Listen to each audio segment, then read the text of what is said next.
बिस्मिल्लाहिर्रहमानिर्रहीम। अस्सलाम वालेकुम डियर स्टूडेंट्स। आज का हमारा टॉपिक है क्लास 8 की न्यू मैथमेटिक्स की बुक है, उसका रिव्यू एक्सरसाइज 5 का क्वेश्चन नंबर आज हम 11 को डिस्कस करेंगे। इससे पहले हमने इसके फर्स्ट जो 10 क्वेश्चन है उसको डिस्कस किया था। तो एज इट इज़ वीडियो को स्टार्ट करने से पहले आपसे एक छोटी सी रिक्वेस्ट है कि चैनल SK मैथमेटिका को सब्सक्राइब करना ना भूलिएगा और साथ साथ बेल आइकन को प्रेस करें ताकि मेरी जो भी नई अपडेट हो आप तक पहुंच सके। यही वीडियो बनाने का बुनियादी मकसद है। So let's start question number 11 कि spin a spinner at right. वो कह रहा है एक स्पिनर है, उसको हमने यानी कि क्लॉकवाइज इसको घुमाया है राइट हैंड साइड। अब वो पूछ रहे हैं 3 क्वेश्चन के राइट द सैंपल स्पेस, यानी कि इसका अपने सैंपल स्पेस जो S है वो फाइंड आउट करना है। Find the probability of getting even number. Even numbers कौन से होते हैं? जो जुफ्त तादाद होते हैं इनमें से, उसका अपनी प्रोबेबिलिटी फाइंड आउट करनी है। सो probability of 2, probability of 1 and probability of 5 आपने फाइंड आउट करनी है। तो सबसे पहले हम इसका सैंपल स्पेस लिखेंगे। ये देखिएगा, ये हमारे पास क्या है? सैंपल स्पेस है। ये इसको वो घुमा रहा है, इसका जो नंबर गिवन है 4, 2, 1, इसको आप गिन लें तो ये हमारे पास क्या होगा? सैंपल स्पेस होगा। यानी कि जो सॉल्यूशन है फर्स्ट इसका पार्ट जो है उसमें हमने क्या मालूम करना है? S इज इक्वल टू, ये देखिएगा हमारे पास 1 आ रहा है 1 और 2 जो देखें 2 हमारे पास 3 टाइम्स आ रहा है 1, 2, 3। सो 2, 2 एंड 2। अब देखिएगा 3 हमारे पास 1 टाइम्स आ रहा है, सो 3 लिखेंगे। और 4 2 टाइम्स है और साथ में 5 भी 3 टाइम्स आ रहा है। ये हमारे पास क्या है? Sample space. ये देखिए 1 2 3 4 5 6 7 8 9 10। तो ये हमारे पास क्या है? सैंपल स्पेस जो है ये फर्स्ट इसका सॉल्यूशन है। ये हमारे पास सिंपल जो है वो सैंपल स्पेस है। सैंपल स्पेस क्या होते हैं? जो टोटल आउटकम्स होते हैं, यानी कि इसमें से कोई भी आप ले सकते हैं। Find the probability of getting even number. Even number क्या होते? कौन से होते हैं? जुफ्त तादाद, जो अपने अलावा किसी दूसरे पर भी तकसीम होते हों। यहाँ पर देखिए ये 2 हमारे पास जुफ्त तादाद हैं। ये देखिए 1 2 3 और ये 4 है 4 5, यानी कि 2 ये हैं और 3 ये हैं। तो इसका क्या मतलब है? इवन नंबर्स को हम ई से डिनोट करते हैं। तो यहाँ पर जो N ऑफ S है इसका जो सेकंड पार्ट है, सेकंड पार्ट में जो N ऑफ S है वो हमारे पास क्या है? जो टोटल सिंपल स्पेस है वो है 10। और हमारे पास जो को हमने लेट किया है N ऑफ E यानी कि इवन नंबर, वो हमारे पास क्या है? 5। सो प्रोबेबिलिटी ऑफ इवन नंबर्स, यहाँ पर आप लिख भी सकते हैं प्रोबेबिलिटी ऑफ इवन नंबर जो है, आप इवन नंबर ले लें, is equal to N of even number यानी कि N of E divided by N of S। तो N ऑफ E हमारे पास क्या है? 5 और इसको डिवाइड किया है 10 पर, तो ही ये हमारे पास क्या है? प्रोबेबिलिटी ऑफ इवन नंबर है। ये इसका सेकंड पार्ट था। अब इसी तरह इसका जो थर्ड पार्ट है कि प्रोबेबिलिटी ऑफ 2 हमने फाइंड आउट करनी है। तो इसका क्या मतलब हुआ? जो हमारे पास N ऑफ 2 है वो हमारे पास क्या है? 3 है, क्योंकि 3 टाइम्स इसमें से 2 आ रहा है। तो इसका क्या मतलब हुआ? N ऑफ S जो ऑलरेडी आपको पता ही है हमारे पास, ये थर्ड पार्ट है वो है 10। तो प्रोबेबिलिटी ऑफ 2 अगर आपने फाइंड आउट करनी है तो इज इक्वल टू होता है N ऑफ 2 और इसको आपने डिवाइड कर देना है N ऑफ S पर। तो हमारे पास क्या आएगा? 3 और 10। और इसके साथ प्रोबेबिलिटी ऑफ 1 जो है वो हमने फाइंड आउट करनी है। उसके लिए हमारे पास जो N ऑफ 1 है 1 ओनली 1 टाइम्स आ रहा है, और N ऑफ 10 तो आपको पता ही है N ऑफ S जो है वो हमारे पास क्या है? 10 के इक्वल है। तो प्रोबेबिलिटी ऑफ 1 जो है इज इक्वल टू 1 ओवर 10।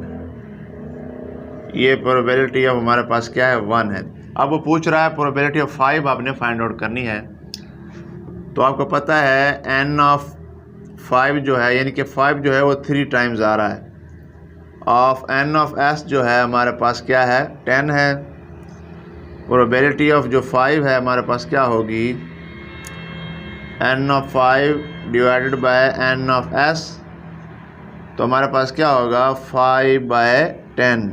ये सिंपल क्वेश्चन है, सॉरी 3/10 है, इधर 3 आएगा, ये 3/10 होगा। तो देखिए डियर स्टूडेंट्स, क्वेश्चन नंबर इसका 12 है कि इन क्लास ऑफ 30 स्टूडेंट्स, वो कह रहे हैं क्लास है और उसमें 30 तालिब इल्म है। 12 आर यूज गिलासेस, 12 ऐसे हैं जिन जो ऐनक इस्तेमाल करते हैं। ये वाली ऐनक जो है इसको आप गिलासेस बोलते हैं। Find the probability of students who don't use glasses. आपने प्रोबेबिलिटी फाइंड आउट करनी है, यानी कि उसकी जो प्रोबेबिलिटी है कि जो ये ऐनक इस्तेमाल नहीं करते उन तालिब इल्म की अपनी प्रोबेबिलिटी फाइंड आउट करनी। Also calculate the probability of students who use glasses, जो गिलासेस इस्तेमाल करते हैं उनकी भी अपनी प्रोबेबिलिटी फाइंड आउट करनी।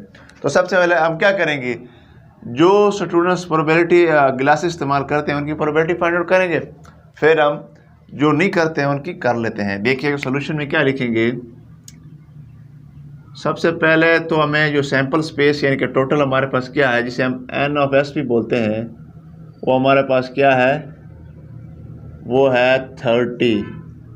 अब वो क्या पूछ रहा है कि 12 आर यूज गिलासेस। इसका मतलब क्या है, हम लेट कर लेते हैं कि जो स्टूडेंट्स ग्लासेस यूज़ कर रहे हैं उसको हम किसी ए या बी कोई भी हमारे पास अल्फ़ाबेट से डिनोट कर लेते हैं। लेट करते हैं, let E be the students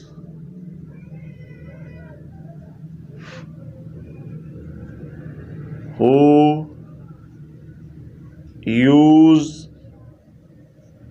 glasses, यानी कि इसको हमने जो गिलास इस्तेमाल कर रहे हैं वाला तालिबों को हमने ई से डिनोट किया। इसका मतलब क्या है, एन ऑफ ई जो है हमारे पास क्या होगा, N of E is equal to 12, यानी कि 12 ऐसे तालिब इल्म में जो गिलास इस्तेमाल करते हैं। तो इसकी आप प्रोबेबिलिटी फाइंड आउट करेंगे, तो प्रोबेबिलिटी ऑफ ई क्या होगा, वो हमारे पास होगा एन ऑफ ई और इसको डिवाइड करेंगे एन ऑफ एस पर, तो इक्वल टू होगा 12/30। इसको अगर मज़ीद सिंप्लीफाई भी कर सकते हैं, लेकिन यहाँ तक इसका आंसर करेक्ट है। अब क्या क्या करेंगे, जो गिलास इस्तेमाल नहीं करते, इसका मतलब क्या है, इसका कंप्लीमेंट लेंगे तो जो गिलास इस्तेमाल नहीं करते वो हमारे पास क्या है, प्रोबेबिलिटी आ जाएगी। कंप्लीमेंट ऑफ अगर लेंगे, हम इसको कुछ से डिनोट करते हैं, लेट करेंगे प्रोबेबिलिटी ऑफ, इधर कर लेते हैं let P complement of E, ये हमारा यानी कि ये let P complement be be the students who don't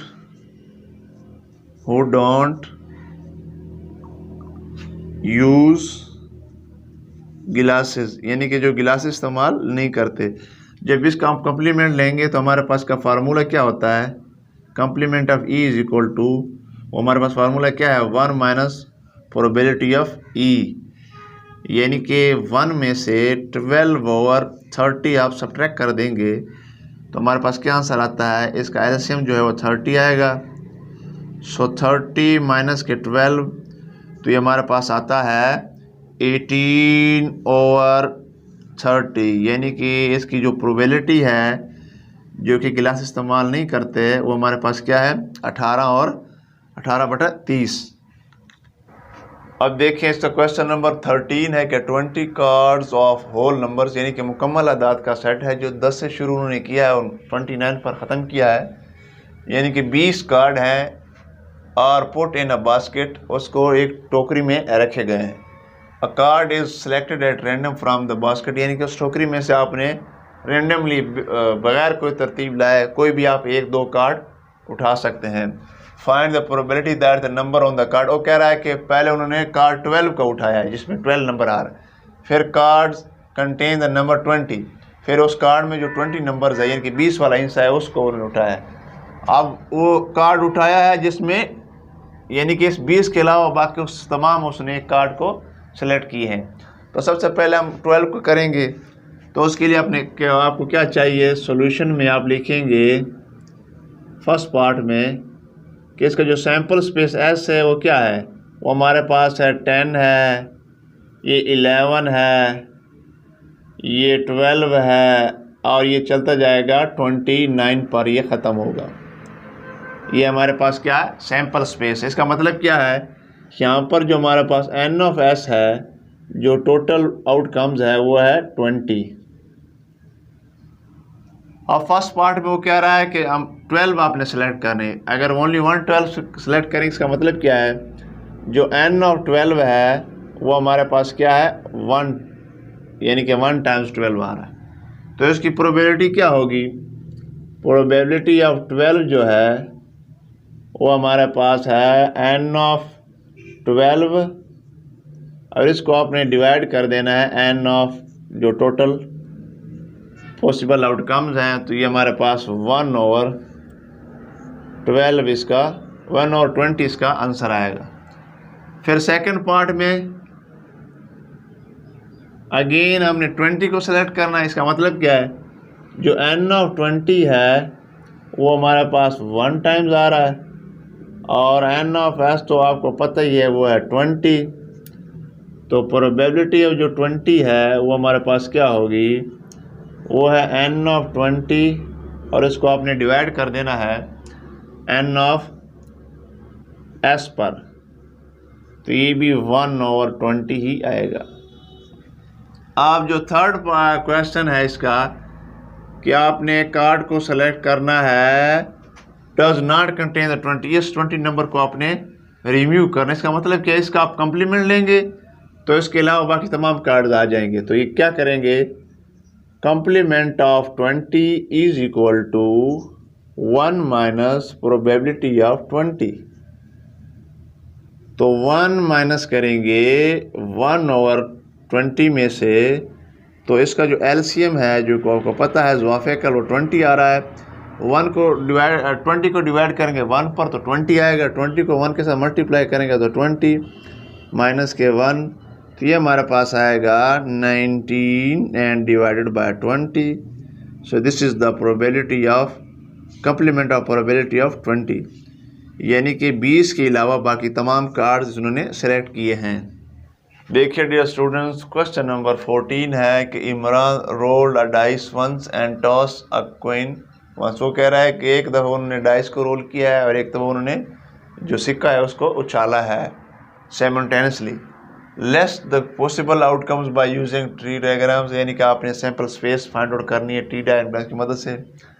also calculate the probability of getting 5 on dice, यानी कि जो डाइस है उस पर 5 आना चाहिए और क्वीन पर क्या आना चाहिए, टेल।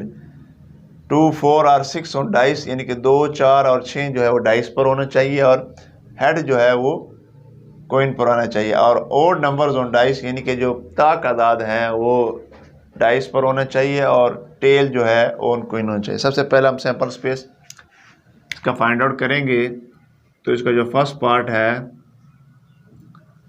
सैम्पल स्पेस, यानी कि S इज इक्वल टू, इसको हम सैम्पल स्पेस बोलते हैं, सैम्पल स्पेस।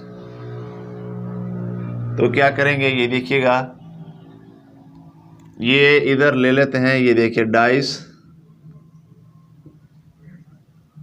और नीचे ले लेते हैं कॉइन। ये देखिए इधर डाइस हमारे पास क्या है 1, 2, 3, 4, 5 एंड 6 आ रहा है। तो इधर हमारे पास क्या होगा, क्वीन जब 1 टाइम हो जाए तो हेड या टेल आएगा। तो इधर मतलब क्या होगा, अगर दोनों साइमल्टेनियसली होगा तो इधर आएगा head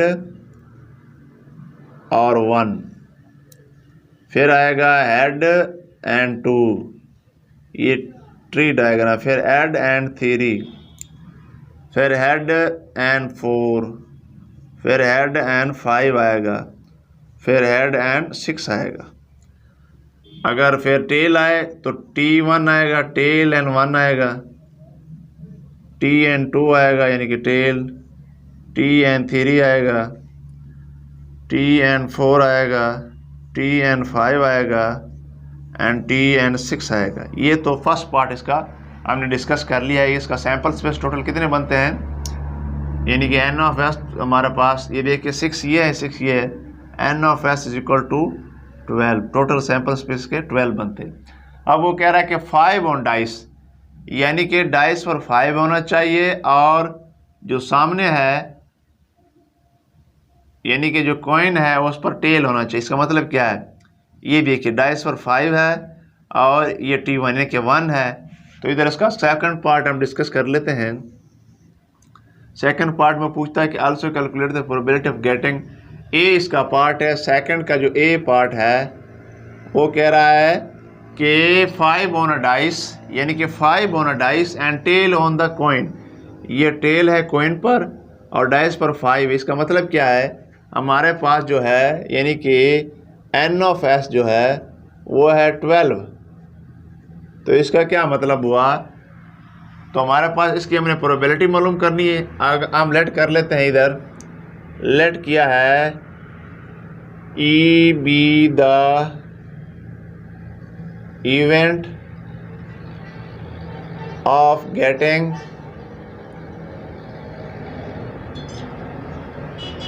5 on dice and tail on coin। तो इसका मतलब क्या है, हमारे पास जो एन ऑफ ई है ओनली 1 टाइम्स आ रहा है, तो प्रोबेबिलिटी ऑफ ई क्या होगी, वो है हमारे पास 1/12। ये इसका सेकंड क्वेश्चन पार्ट का ए पार्ट है। आपको पूछ रहा है कि 2, 4 और 6 ऑन डाइस, यानी कि इस डाइस पर जो है वो 2 आ रहना चाहिए, 4 आना चाहिए और 6 आना चाहिए, एंड हेड ऑन टेल। इसका मतलब क्या है, इधर ये देखिए एक ये आ रहा है हेड एंड 2, एक ये आ रहा है हेड एंड 4, फिर ये है हेड एंड 6। तो हमारे पास अगर हम इधर लेट कर लेते हैं कि let A be the event of getting 2, 4 or 6 on dice and head on tail, sorry on coin। तो हमारे पास क्या होगा, एन ऑफ ए जो है वो हमारे पास क्या है 3 है, ऑफ एन ऑफ एस तो आपको पता ही है वो 12 के इक्वल है। तो प्रोबेबिलिटी का फार्मूला आप सीख चुके हैं, यानी कि एन ऑफ ए को डिवाइड करेंगे टोटल एन ऑफ एस पर, तो ये हमारे पास बनता है 3/12। अब वो लास्ट पार्ट है कि ओड नंबर्स ऑन डाइस, यानी कि इधर ओड नंबर आने चाहिए। देखिए 1, 3 एंड 5, तो ये भी 3 है। तो इधर हम इसका सी पार्ट लिख देते हैं। सी पार्ट के लिए क्या करेंगे, लेट करेंगे B the event of odd number on dice and head on tail, यानी कि टेल ऑन कॉइन, यानी कि इधर टेल आना चाहिए, इधर टेल आना चाहिए, उधर ये ओड नंबर क्या है 1 है, ये इधर एक ये आ रहा है, एक ये आ रहा है और एक ये आ रहा है। तो इसका मतलब क्या है, एन ऑफ बी हमारे पास जो है वो 3 है, एन ऑफ एस तो ऑलरेडी आपको पता है 12 है। तो प्रोबेबिलिटी ऑफ बी हमारे पास क्या होगी, वो भी 3/12 ही होगी। सो क्वेश्चन नंबर 15 है कि the candidate A solved 75% of the problems of mathematics exercise. वो कह रहा है कैंडिडेट ए उसने 75 यानी कि 75% जो है जो क्वेश्चन थे, प्रॉब्लम्स थे मैथमेटिक्स के एक्सरसाइज के उसने सॉल्व किए हैं। जो candidate B solve 10% of the problem of same exercise, उसी एक्सरसाइज के जो कैंडिडेट बी हैं उसने 10% प्रॉब्लम्स को हल किया है। What will be the probability that the candidate A R B आ रहा है। आर का मतलब है इसका आपने यूनियन लेना है, solve the problems at random, यानी कि आपने क्या करना, probability of A union B आपने लेना है। यानी कि इन दोनों का जो हमारे पास, यानी कि ये बेसिकली प्रोबेबिलिटी ए गिवन है और ये प्रोबेबिलिटी बी गिवन है, तो आपने सिंपल क्या करना है, उनका यूनियन लेना है, उनको आपने ऐड अप कर देना है। तो सॉल्यूशन में क्या लिखेंगे, इसका जो सॉल्यूशन है बहुत ही सिंपल है, स्टेटमेंट इसकी बड़ी है लेकिन 2 लाइनों का इसका आंसर है। क्या करेंगे, आपने क्या करना है, आपने लिखना है probability of A union B. तो जहाँ भी यूनियन आ जाए तो आपने क्या करना है, प्रोबेबिलिटी ऑफ जो ए है प्लस कर देना है प्रोबेबिलिटी ऑफ बी, यानी कि यूनियन आ जाए तो प्लस करना है, अगर इंटरसेक्शन आ जाए तो मल्टीप्लाई करना। तो प्रोबेबिलिटी ऑफ ए मैंने पहले बता दिया हुआ है 75 है, और इसमें से प्लस कर देना है आपने क्या, 10। तो हमारे पास क्या आएगा, तो ये हमारे पास आएगा 85% अगर लगाएंगे तो फिर भी ठीक है, या आप ऐसे करेंगे, इसको आप 100 पर डिवाइड करेंगे तो हमारे पास क्या आएगा, यानी कि 1% है तो इसको अगर 100 पर डिवाइड करेंगे तो 0.85 ये प्रोबेबिलिटी इसकी आएगी ए यूनियन बी। यानी कि दूसरे लफ्ज़ों में हमारे पास जो प्रोबेबिलिटी ऑफ ए है वो है 0.75, क्योंकि ये 75% है। परसेंट को ख़त्म करेंगे तो 75 को आपने डिवाइड करना है 100 पर, जब 100 पर डिवाइड करेंगे तो 0.5, तो ये हमारे पास क्या है, कैंडिडेट ए की प्रोबेबिलिटी है। सो 10/100 है प्रोबेबिलिटी, तो ये हमारे पास 0 से 0 कैंसिल, ये 0.1, यानी कि जो 0.1 है वो किसकी प्रोबेबिलिटी है, 0.01 प्रोबेबिलिटी जो है वो किसकी है, ये बी की। तो जब आप इन दोनों को ऐड करेंगे तो हमारे पास क्या आएगा, 0.85, यानी कि 0.75 और 0.01, तो ये हमारे पास जब ऐड करेंगे तो हमारे पास क्या आता है, 0.85। तो इसका क्वेश्चन नंबर 16 है, कहता है probability that monkey will be alive about 25 years is 0, यानी कि एक मंकी है जो हमारे पास बंदर है और उसकी जो प्रोबेबिलिटी है वो 0.85 है 25 साल, यानी कि उसकी वो ज़िंदा रह सकती है लाइफ की उम्र, यानी कि 0.85 उसके चांसेस हैं कि वो 25 साल तक ज़िंदा रह सके। दूसरा है 0.2, यानी कि दूसरे की जो प्रोबेबिलिटी है ज़िंदा रहने के लिए वो 0.82 है, अबाउट 28 साल, यानी कि वो उम्र उसकी हो सकती है, ज़िंदा रह सकती है। अब वो कह रहा है कि find probability that both of them will alive, यानी कि अगर आपने प्रोबेबिलिटी फाइंड करनी है बोथ ऑफ देम का मतलब क्या है, इन दोनों का आपने इंटरसेक्शन लेना है। Both of them will die, यानी कि अगर दोनों यानी कि मर जाएं, उसके अपने प्रोबेबिलिटी कितनी होगी, यानी कि उसके चांसेस कितने हैं, यानी 25 या 28 सालों में। तो आपने क्या करना है, फर्स्ट इसका पार्ट है आपको पता ही है, यहाँ पर आपने क्या करना है, प्रोबेबिलिटी मालूम करनी है बोथ ऑफ देम अलाइव, यानी कि इसका क्या मतलब है, आपने क्या करना है, इन दोनों का इंटरसेक्शन लेना है और उसको आपने लेट कर लेना है कि प्रोबेबिलिटी है एक ए है, इंटरसेक्शन दूसरा बी है। इसका क्या मतलब है कि इसको हम लिख सकते हैं प्रोबेबिलिटी ऑफ ए और प्रोबेबिलिटी ऑफ बी, यानी कि हमारे पास जो प्रोबेबिलिटी ऑफ ए है वो है 0.85% है और प्रोबेबिलिटी ऑफ बी जो है वो है 0.82% है। तो यहाँ पर 0.85 को आप मल्टीप्लाई करेंगे 0.82 के साथ, जब आप मल्टीप्लाई करेंगे 0.85 मल्टीप्लाई बाय 0.82 तो हमारे पास बनता है 0.697। प्रोबेबिलिटी क्या है, both alive, probability of both of them alive, ये है इसकी प्रोबेबिलिटी है।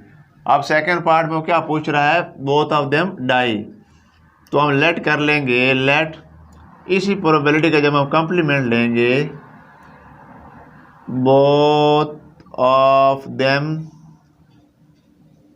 अलाइव बी, लेट करेंगे इसका complement be the probability of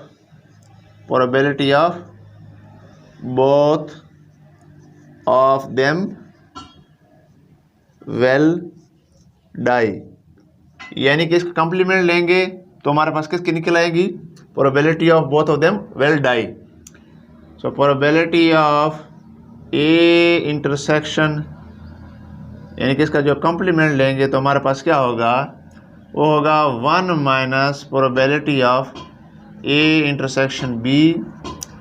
so 1 minus 0.697, तो ये हमारे पास तकरीबन आता है 0.303, यानी कि 1 माइनस करेंगे 0.697 तो 0.303 इसका आंसर आता है।